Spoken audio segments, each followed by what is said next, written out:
Bonjour à toutes et à tous et bienvenue dans ce tutoriel concernant MixControl. Alors aujourd'hui je vais vous apprendre à vous servir de ce logiciel qui sert à assurer la communication entre la carte Focusrite et le Mac. Alors je vous présente déjà l'interface. Donc ici vous avez une espèce de table de mixage avec en haut le panoramique pour chaque piste, le fader qui gère le volume après le gain que vous avez défini sur votre interface physique ou logique ici par exemple pour les entrées 3 et 4 de la Pro 24 vous pouvez faire uniquement le gain, un haut gain ou un gain faible, mais pour mes sorties 1 et 2 je peux gérer. Voilà. Ici vous avez PFL, AFL, ça c'est pour écouter une piste en particulier, mais sans prendre en compte le fader en fait. Ça vous permet d'écouter ça juste après le gain. Alors je sais pas pourquoi ils ont mis PFL et quand il est vert on écoute juste le gain. Parce qu'en principe PFL c'est pour écouter après le fader, mais bon, on va pas chercher. En tout cas c'est comme ça que ça fonctionne. Pourquoi je ne sais pas. Ensuite, bon, ici vous avez des sorties, donc le SPDIF. Ici vous n'avez rien, mais vous pouvez définir des choses vous-même. Ici c'est des sorties définies par les DAW, ce qu'on appelle les DAW. C'est des sorties virtuelles. Ça veut dire que par exemple si j'ouvre Logic et que je lui demande d'envoyer du son sur les sorties, sur les DAW 1 et 2, elles vont arriver ici. Voilà, et ensuite je pourrais les réorienter vers des pistes éventuellement. Enfin voilà. Ici on peut choisir les volumes qu'on va afficher. En fait ça sert d'affichage, hein, pas de contrôle.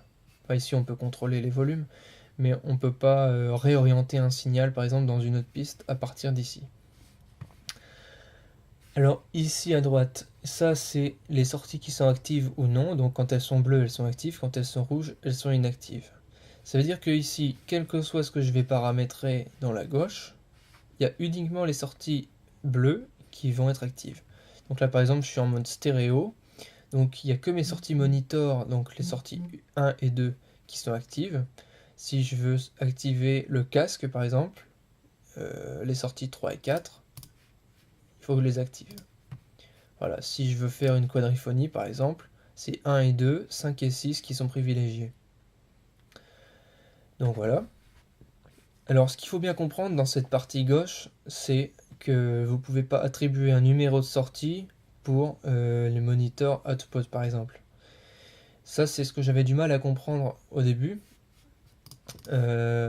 C'est que en fait ici l'emplacement de vos sorties sont déjà définis. Donc ici j'ai la sortie 1, ici la sortie 2, la sortie 3, la sortie 4, la sortie 5, la sortie 6. Ici c'est le SPDIF et ici c'est le loopback. Ça vous permet de faire des inserts en fait.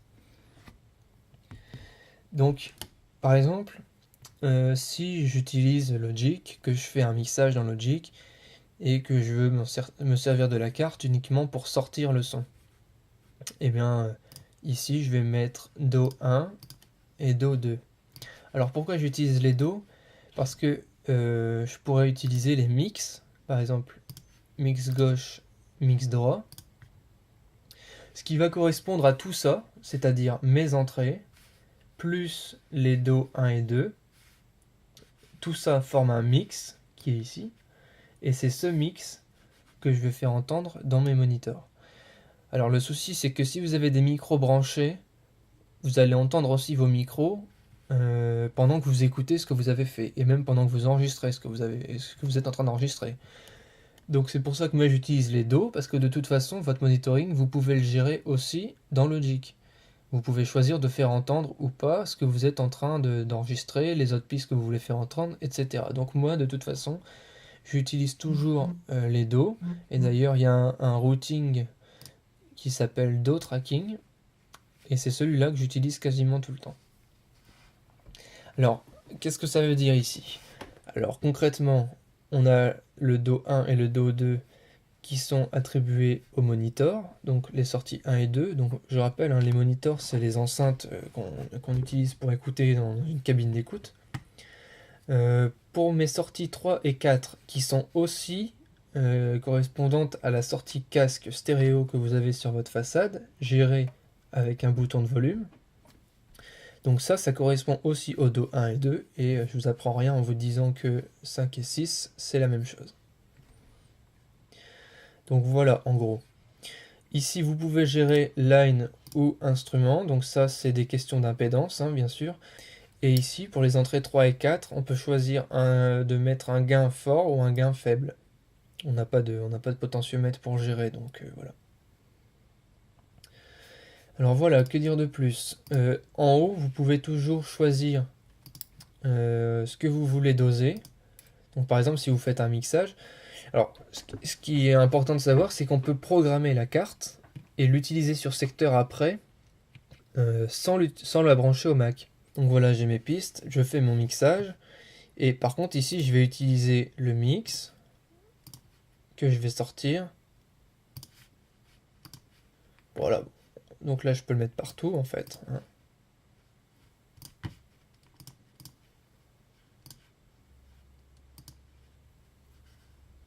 Voilà. Donc là, si je fais ça, quand je vais éteindre ma carte, je vais pouvoir la brancher sur secteur et faire un mixage avec mes gains. Et ça va correspondre à... Ça va sortir de la carte son ce que j'aurai, tout ce qui va se passer avec un volume égal, mais tout ce qui va se passer en entrée avec dosage de gain. Donc bien sûr, si je veux faire un mixage de volume, il faut que je le prévoie avant, ou bien il faut prévoir de brancher l'ordinateur. Alors maintenant, un cas un petit peu particulier, c'est si je voulais mettre un effet sur une entrée sans passer par un logiciel comme Logic, Cubase, Pro Tools. Ça veut dire que je vais devoir attribuer une sortie à mon entrée. Cette sortie va passer par mon effet et retourner dans une entrée. Donc c'est pas très compliqué. Ce qu'on va faire, c'est que là j'ai mon entrée 1. Admettons mon entrée 1, ce sera mon enregistrement. Donc mon entrée 1, je la fais sortir dans la sortie 5. Donc ce que je fais, entrée 1. Donc voilà, mon entrée 1 sort dans ma sortie 5. Et ensuite, je vais prendre un câble. De ma sortie 5, je vais brancher mon effet, mon compresseur par exemple. De mon compresseur, je vais retourner par exemple en entrée 2. Je baisse mon curseur de la 1. Et ici, je vais récupérer mon signal traité. Voilà, ça peut être un exemple d'utilisation. Alors, on n'a pas encore parlé de ces outils-là. Donc ici, vous avez un gain général de la carte, un bouton pour diminuer le volume, et pour muter gauche ou droite, ou les deux, et un bouton mute pour muter les deux. Ici, vous avez la fréquence d'échantillonnage, la source de synchronisation. Donc si vous utilisez du SPDIF ou de la date, vous pouvez choisir le SPDIF ou la date, sinon vous laissez sur internal. La synchronisation, bon ça dépend si vous branchez un boîtier ou pas. Et ici, vous êtes au courant de si la carte est branchée ou pas. Voilà, ici vous pouvez choisir la vitesse du driver, ce genre de choses. Mais après on touche à des choses un petit peu particulières. Je pense la plupart des gens n'ont pas besoin de toucher à tout ça. Voilà, en gros, tout ce que je peux vous dire sur ce logiciel. Alors, j'espère que ça aura répondu à vos questions et que ce sera plus clair pour vous à présent. À bientôt.